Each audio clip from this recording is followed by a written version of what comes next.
4 साल तक पढ़ाई की, लाखों रुपए खर्च किए, डिग्री ली और अब नौकरी ढूंढते ढूंढते थक चुके हैं लोग।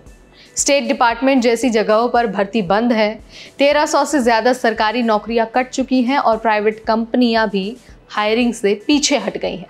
2025 में ग्रेजुएशन करने वाले हज़ारों स्टूडेंट्स आज घर बैठे हैं, बिना जॉब के, बिना कॉल के और बिना किसी उम्मीद के। ये सिर्फ एक कहानी नहीं है, बल्कि ये आज के पूरे जनरेशन की हकीकत बन चुकी है। और इस वीडियो में हम आपको उसी कड़वी सच्चाई के बारे में बताने वाले हैं। बताएंगे कि क्या कुछ हो रहा है और क्यों ग्रेजुएशन के बाद भी स्टूडेंट्स को जॉब मिलने में मुश्किल हो रही है। नमस्कार, मेरा नाम है नेहा उपाध्याय और आप देख रहे हैं NBT टेक। एजरियल, जिसने इडाहो स्टेट यूनिवर्सिटी से ग्लोबल स्टडीज में डिग्री ली, उसका सपना था स्टेट डिपार्टमेंट में काम करने का। लेकिन अभी हाल में उसी डिपार्टमेंट ने 1300 से ज्यादा लोगों की नौकरियां काट दी। एजरियल को कोई रिस्पॉन्स नहीं मिला, ना लॉ फॉर्म से, ना ही स्कूल जॉब से। वो कहती हैं कि मैं पैनिक कर रही थी, सोच रही थी कि अब करूं तो क्या करूं। आखिर में उन्हें अपने पुराने यूनिवर्सिटी में काउंसलिंग डिपार्टमेंट में जॉब मिली और उनका कहना था कि जो मैंने कभी सोचा भी नहीं था वो हुआ, लेकिन कम से कम कुछ मिला तो सही।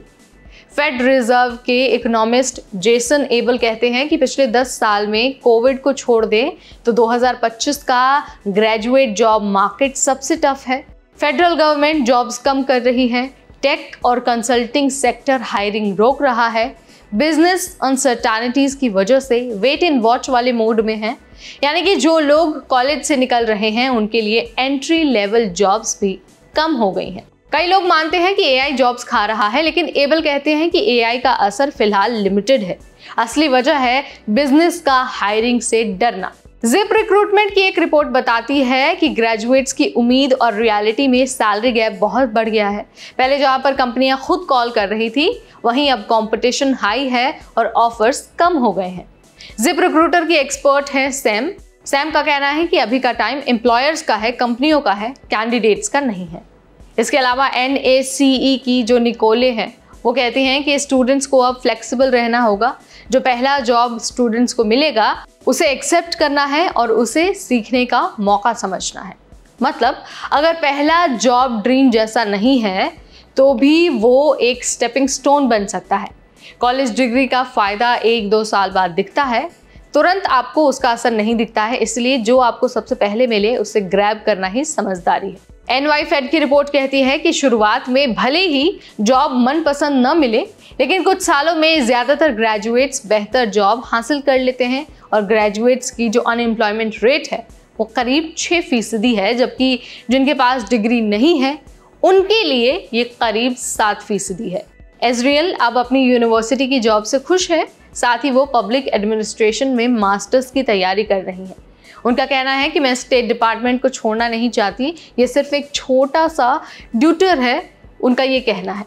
2025 में ग्रेजुएट होना मुश्किल है, लेकिन नामुमकिन नहीं। हर जॉब, हर एक्सपीरियंस एक सीढ़ी है, चाहे वो आपकी प्लानिंग में हो चाहे ना हो।